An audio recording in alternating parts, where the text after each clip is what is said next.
पाकिस्तान में तेजी से फैलता आंखों का इन्फेक्शन। पंजाब में आंखों की बीमारी में मुब्तला लोग अपनी बीनाइयों से महरूम हो रहे हैं। अब तक तकरीबन 70 के करीब केसेस रिपोर्ट हो चुके हैं जिसमें लोग अपनी बीनाइयों से महरूम हो चुके हैं। यह बीमारी ज्यादातर शुगर की मरीजों में सामने आ रही है और वो कौन सा इंजेक्शन है जो उनकी आंखों में लगा और उसकी वजह से उन तमाम लोगों की बीनाइयां उनसे छिन गईं। तमाम तर तफसीलात आप इस वीडियो में जान सकेंगे। दोस्तों याद रखिए, पंजाब में आंखों का नाकस इंजेक्शन लगने की वजह से तकरीबन 70 से जायद अफराद अपनी बीनाई से महरूम हो चुके हैं।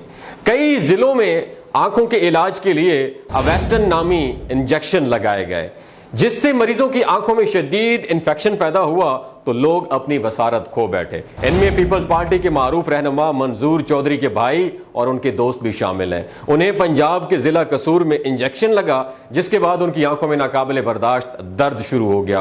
वो सुबह उठे तो अपनी बीनाई से महरूम हो चुके थे। याद रखिए दोस्तों, अवेस्टन नामी इंजेक्शन दरअसल कैंसर की मेडिसिन है, लेकिन डॉक्टर्स की जानिब से उससे शुगर के मरीजों की आंखों की बीनाई बचाने के लिए ऑफ लेवल इस्तेमाल किया जाता रहा है। इस इंजेक्शन को 2005 में अमेरिका के food and drug authority FDA ने मंजूर किया था। इसे सबसे ज्यादा बड़ी आंत के कैंसर, बच्चेदानी और फेफड़ों समेत दूसरी किस्म के कैंसर के इलाज के लिए इस्तेमाल किया जाता है। जब कैंसर होता है तो मुतासरा हिस्से पर नई रगें बनना शुरू हो जाती हैं जिससे ऑक्सीजन की बहुत ज्यादा जरूरत पड़ती है।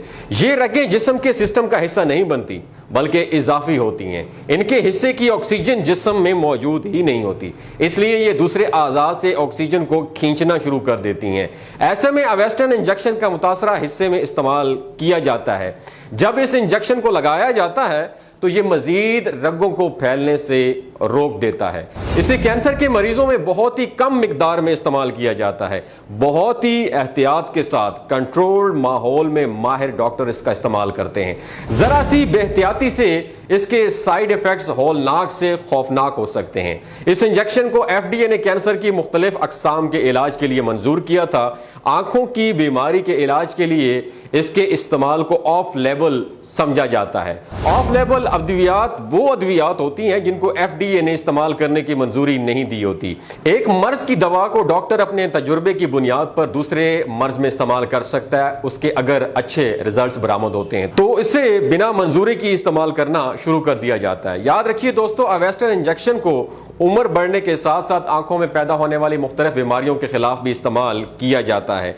अक्सर बड़ी उम्र वाले मरीजों की आंखों में सुर्ख रंग की लकीरें या रगें पैदा हो जाती हैं। ये आंख के सफेद हिस्से में पैदा होती हैं और पूरी आंख में फैलने लगती हैं।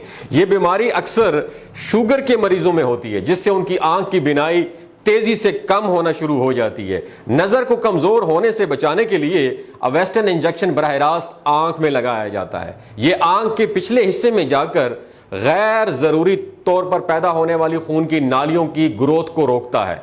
ये उन नालियों से सयाल के इखराज को भी रोकता है क्योंकि सयाल का इखराज बसारत में कमी का जन्म देता है। इसको डॉक्टर सबसे पहले मरीज की आंख को सुन करता है, उसके बाद इंजेक्शन बराह रास्त आंख में डायरेक्टली लगाया जाता है। इस बीमारी के इलाज के लिए मरीज को आमतौर पर 3 से 4 इंजेक्शन लगाए जाते हैं, लेकिन बाज़ सूरतों में इलाज तवील भी हो सकता है। यह दवाई पाकिस्तान में याद रखिए नहीं बनती बल्कि ये दूसरे ममालिक से इंपोर्ट करवाई जाती है। अक्सर ये चीन से मंगवाई जाती है। इसकी स्टोरेज इंतहाई मुश्किल काम है। ये एंटी कैंसर दवाई है और इसमें बहुत से एंटीबॉडीज होते हैं जिससे जब तजवीज़ करदा टेम्परेचर बरकरार नहीं रखा जाता तो एंटीबॉडीज में तोड़ फोड़ शुरू हो जाती है।